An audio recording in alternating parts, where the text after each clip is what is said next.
ubu noneho duteye amatako neza igoma rwagati duhereye ku kibuga cy'indege cya Goma. Ahangaha hari operasiyo rutura yapanzwe na Afurika y'Epfo ndetse n'ubutegetsi bwa Kinshasa yo kubanza bagacakira iki kibuga cy'indege kikaba muri tari equipment rutura igomba kugeza ku fatwa ry'umurwa mukuru wa Kivu y'Amajyaruguru Goma mu mupangu rutura wamaze kuvumburwa bwangu nyuma y'uko MONUSCO iteza akanyobwa M23 ariko nanone ikabifashwamo na SADC Sami DRC bagasinya amasezerano yiswe ayabaringa mu buryo bukomeye.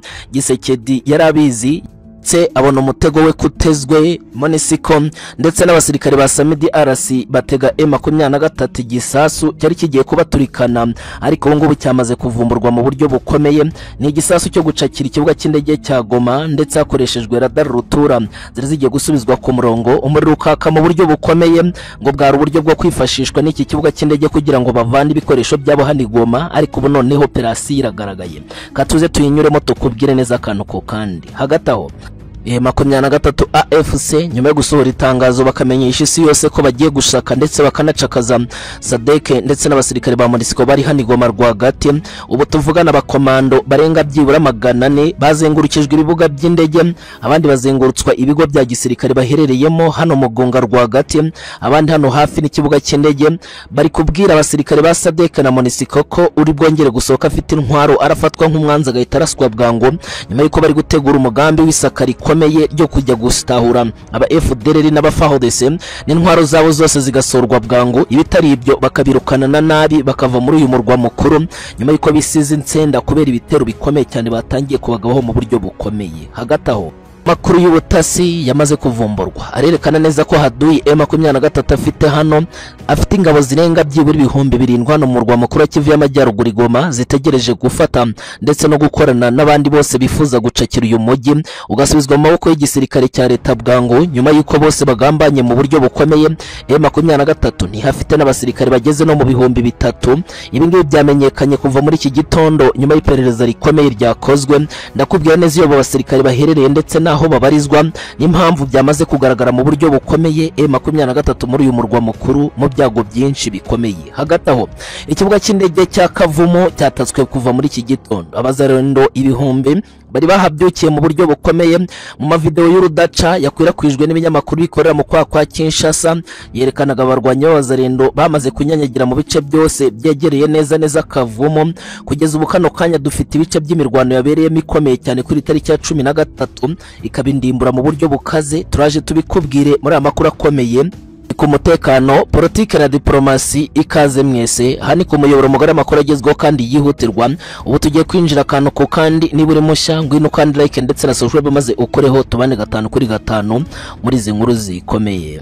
Ubu noneho twinje mu makuru arambuye. Reka duhere hano kuri iki kibuga cy'indege cya Goma, ikibuga gikenewe n'isi yose by'umwihariko abasirikare barimo ba MONUSCO ndetse na SADC bamaze igihe kinini bagambana mu buryo bukomeye ngo bafatanye n'ubutegetsi bwa Kinshasa kugaruza iki kibuga cy'indege bwangu hanahererwa ibitero rutura bizatuma M23 abasirikare bayo hano bagwirwa gitumo bose bakarambika intwaro hasi bakibona bageze mu maboko y'igisirikare cya FARDC. Bafashwe bugwate bwa mbere nk'ikintu kidasanzwe ngo dore ko ari nako umupango uteye. Bivuze ko iki gisirikare kimaze iminsi cyaragiye mu cyo bisa amasezerano kugeza ubu yiswa nyirarubeshwa.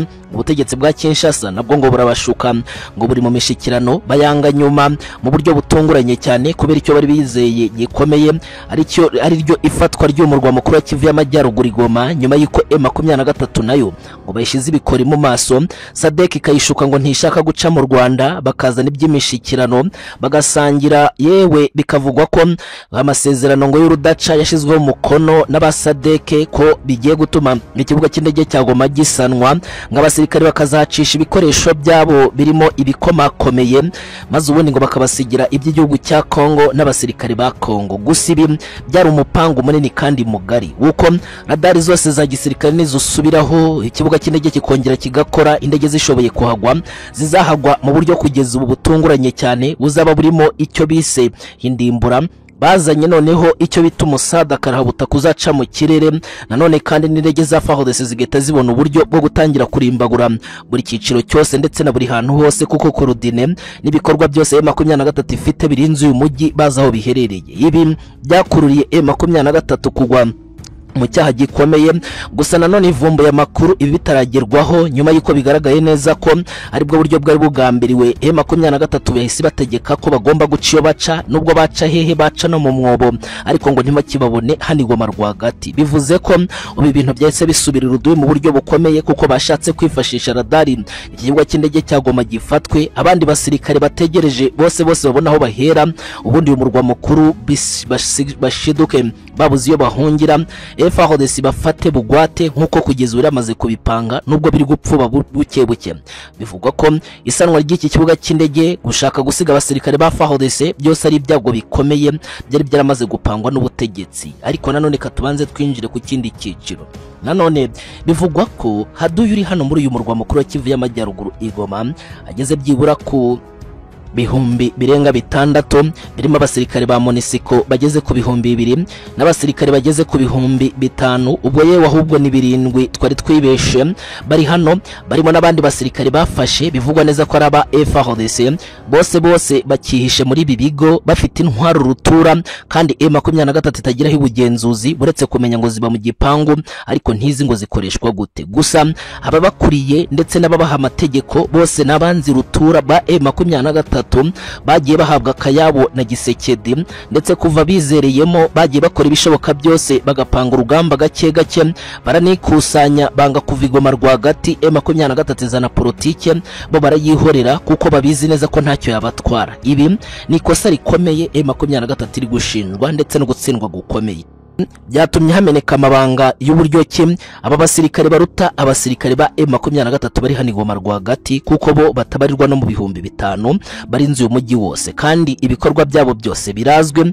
Abamotari n'abandi bose bari hano i Goma rwagati hafi ya bose ngo nabatasi rutura ba FDLR babazarendo, abibihunyira babandi bitwa bahibo ndetse ngo nabandi bitwa Satani kabiri. Aba bose bibereye hano muri uyu mujyi, nabandi bitwa JR barinda umukuru w'igihugu, bose nabanze rutura bari hano i Goma rwagati bihinduye abaturage, kandi bahabwa amabwiriza bakanatanga n'amakuru ku bandi basirikare bo bivugwa ko bari mu kigo rwagati banemerewe kwidegembya nabo bakabona ibyo bashaka. Muribuka neza ko ikoranabuhanga ry'uburyo bwose hano rirahari kandi rirakoreshwa, ubwo bishatse kuvuga ngo amakuru yose barayahanahana neza cyane, ari nabyo byatumye bya bitero bibaho.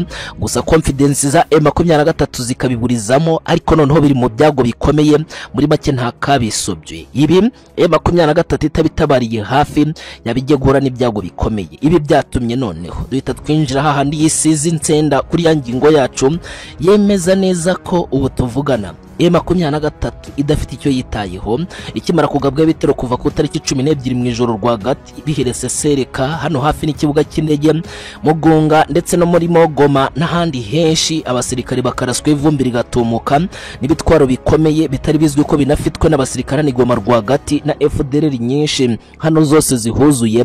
Yamaze gufata umwanzuro ukomeye wo kuzuza abasirikare n'inetsi zitagira umubare hejuru ndetse no hasi ku bibuga ndetse n'ahandi henshi, bakazenguruka ikigo cya MONUSCO bakanazenguruka n'iki kirimo izi nkozi z'ibibi za SADC nkuko babazita, kubera ibikorwa byinshi ngo bapanze ko bagiye kuzihigisha uruhindu, maze ubundi bakamenya akantu ku kandi, ndetse babategetse ko bagomba kubasaka bwangu intwaro za FARDC bakazibaka, ndetse nabo bategeka guhita bava i Goma rwagati, ariko n'ubundi kuvayo badakurikije amasezerano bigiye kubyara ibyago bikomeye. Ibi ariko nanone byakurikijwe, bahita bahabwa itangazo rivuga ko nta musirikare wabo wongeye kwemererwa gusohoka hanze cyangwa gukora ibikorwa ibyo ari byo byose, ku buryo bwose bari bukoreshe bagerageza kuva aha barafatwa nk'abicanyi, ko nuraboneka hanze arahita araswa.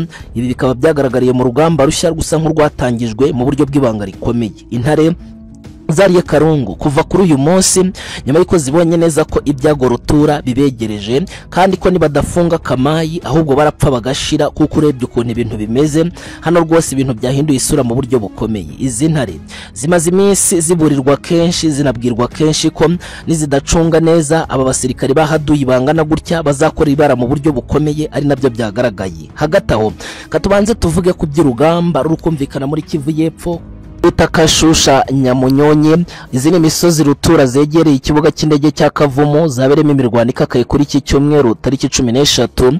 Ni imirwano iranzwe n'abazarendo bari kwigamba gucakira ikibuga cy'indege cya cya Kavumo ibyongeye gutangazwa bigahindura ibintu ku rugamba mu buryo bukomeye.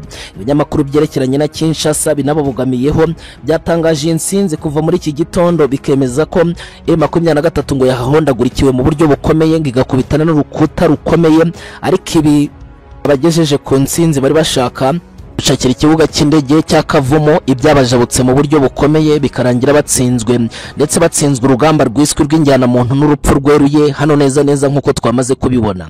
Amakuru dufite izi wazarendo zakubitanye n'icyo bita urukuta ruhambaye cyane nubwo bari ibihumbi.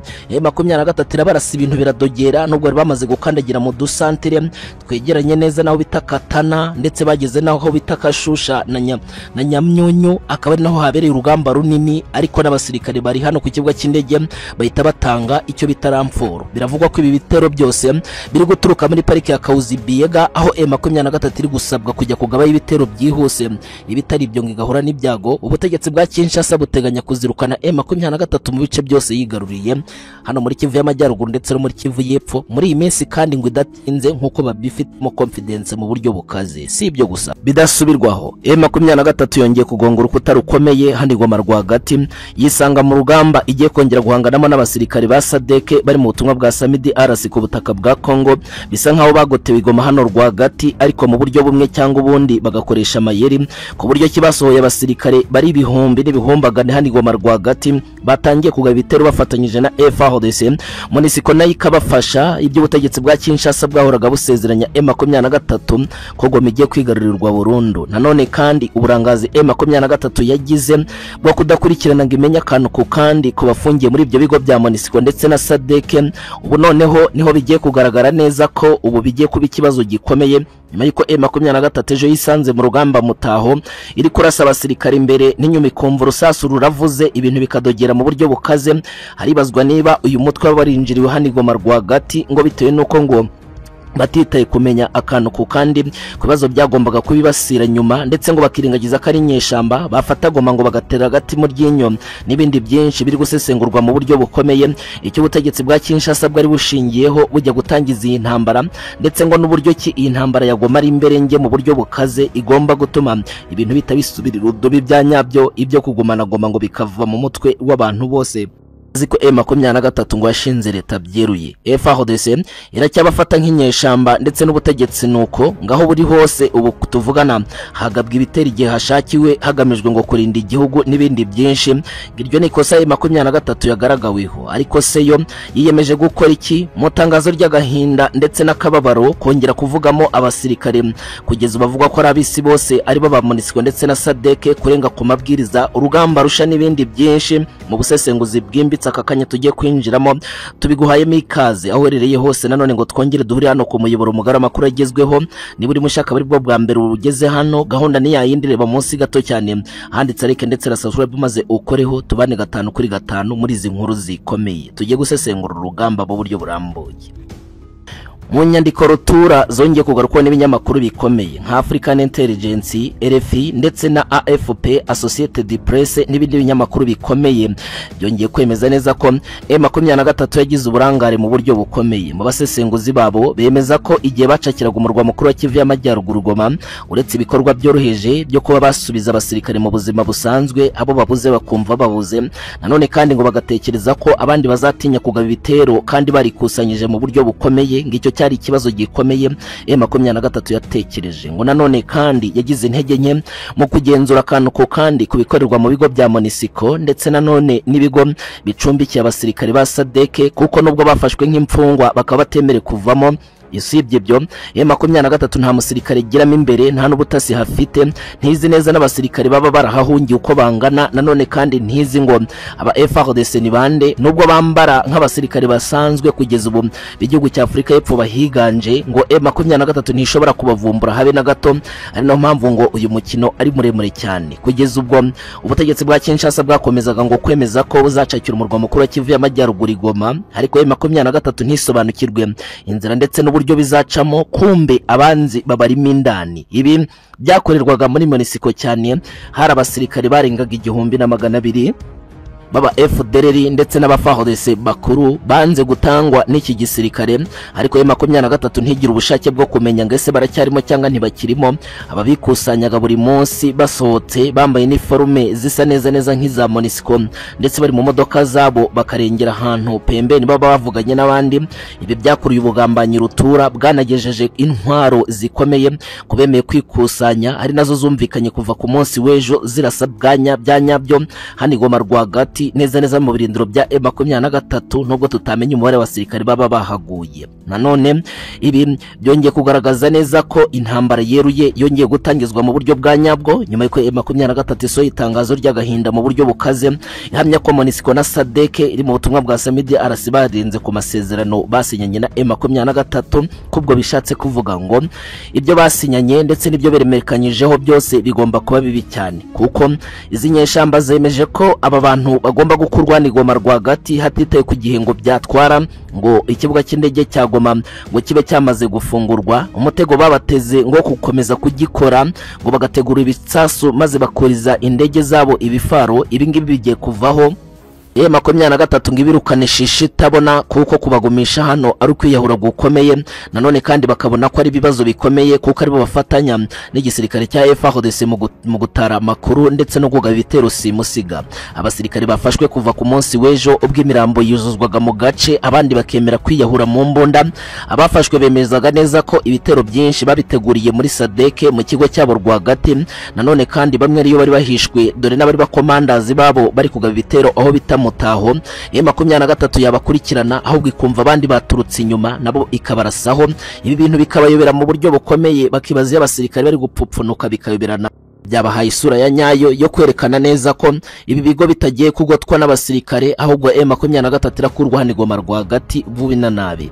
Ibi byakomeje kuvugwa ko igisirikare cya SADC kiri mu butumwa bwa SAMIDRC ku butaka bwa Kongo gishobora kongera kwisanga mu ntambara rutura cy'ubwacyo yo gukora mission impossible zo guhora iyi Goma rwagati, mu gihe ingendo z'urudaca zakorewe i Pretoria hani muri Afrika y'Epfo zisaba Cyril Ramaphosa gusubukura urugamba ndetse no kurekera ingabo ze hani Goma rwagati zabaye nyinshi. Ubwo bishatse kuvuga ngo izi ni haduyi zeruye, nubwo basinyanye amasezerano ya M23 ashobora kuba atakubahirizwa cyangwa karagakingirizo gakomeye ko gutuma bizera ko bafite umutekano n'iyi Goma rwagati, ariko ngo ibyo bikaba atari byo, kuko ugereranyije uko urugamba rutangiye gukomera igoma hano hagiye gupfa umuntu byanyabyo.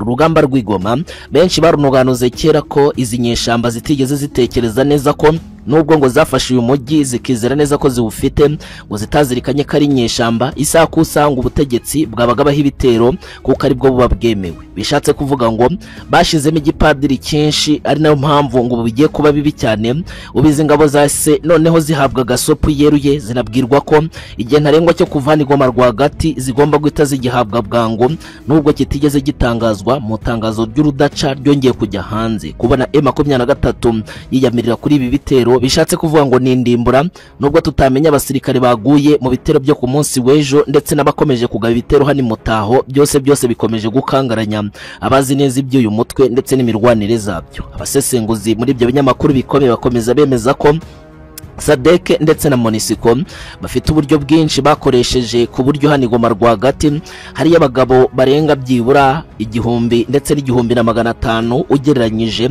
ngo batojwe neza baba special forces binjirira akantu ko kandi bakanika makuru y'imikorera M23 ku buryo n'ibitero biri kugabwa kugeza ubu biri kubanza gushegesha ndetse ngo no kwerekana neza ko insecurity hani Goma rwagati igihari, ngibituma abaturage bashobora gukuka umutima ngo bakemeza ko M23 kubarinda bitari byashoboka, ibishobora no gutuma bigomora ngo bagatekereza ko nta mutekano barabona. Ibi ni propaganda ndetse n'uburyo ubutegetsi bukoresha kugira ngo inyeshamba zigaragare ko zikiri inyeshamba, ko leta iri hafi aho kandi icungereye abaturage gisaha kusaha yagaruka ikisubiza uduce twayo. Ibi bikanagaragaza neza ko hari igikorwa kinini ahubwo cyateguwe mu buryo butunguranye cyane. M23 rero reka tugere ku mwanzuro. Ubu tuvugana amakuru yabonetse muri iki gitondo nuko yamaze kugota ibigo bya MONUSCO ibashiraho intasi n'ingenza zitagira ingano, ndetse bivugwa ko bategetswe kuba bahita bakoresha uburyo bwose bushoboka bakava i Goma rwagati hakiri kare, kuko bari kubona neza ko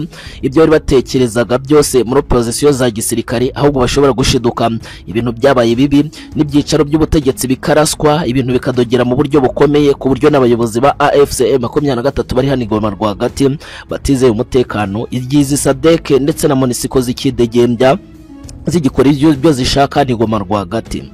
Nanone kandi M23 ngo gufata MONUSCO nka hari isi yose barwana kandi bari mu gace k'inyeshamba zigenzura, ngiryo ni ikosa rikomeye, bagakwiye kubashiriraho imipaka bwangu, ubundi ngo babyanga bakajya mu gace leta ikoreramo kuko bakazi ibyabo byo bakabyimenyera, ibyo gutinya ngo ntababaga baha ibitero ibyo byo ngo bakabyibagirwa, kuko ryaba ari ikosa rikomeye gukomeza gukorana n'abanzi bawubizi neza ko bazakurimbura isaha ku isaha banacumbikiye n'ikishi mu buryo bukomeye cyane. Ubu M23 irafata ingamba zikomeye kandi zikakaye ngo zijye gutungura isi yose muri rusange, mu gihe SADC zo zihawe amasaha make cyane rwose ngo zibe zamaze gutumuka ziva i Goma rwagati, ibitari ibyo bitero bisha bitangire, kuko nabo bafite ibitwaro hano bashaka kuzuriza indege, ahubwo ubu ngo bishobora no guta bisubira urudobe za ntwaro bari bateganya kuzavana hano i Goma rwagati bakazakwa ku mugaragaro bagataha kibuno mpamaguru, kuko ubushotoranyi bagaragaje bakorana n'ubutegetsi bwitwa abanzi ba M23 ari bubi cyane, bugiye no kubakoraho ndetse bukabakoza isoni. Ubu tuvugana ibikorwa bya gisirikare bya M23 byerekeje umutima kuri izi ngabo zimaze iminsi zarakamejeje mu buryo bukomeye, zikanakora n'ibikorwa byinshi byerekana neza ko zidashaka amahoro. M23 yo nta mikino irimo, birashaka kongera kwihimura bya nyabyo. Ibi bitero babagabyeho nibyo kubahumura mu buryo bumwe cyangwa ubundi, bagiye gukora agatangaza gakomeye isi yose itari yiteze muri urugamba karahabutaka. Imutaho urugamba kuva ku munsi w'ejo rwari rwakamejeje mu buryo bukaze, iki gitondo isasu riravuza ubuhuha, FDLR niyo zagiye kwiturika mu buryo bukaze cyane, bishatse kuvuga ngo intambara iracyari y'imberenge mu buryo bwa nyabwo. Ibyo kuvuga ko i Goma rwagati ibintu bigiye kujya mu buryo, ibyo byo rwose bikwiye kwibagirana, ahubwo biri gukomeza gukomera kurushaho. Si ibyo gusa,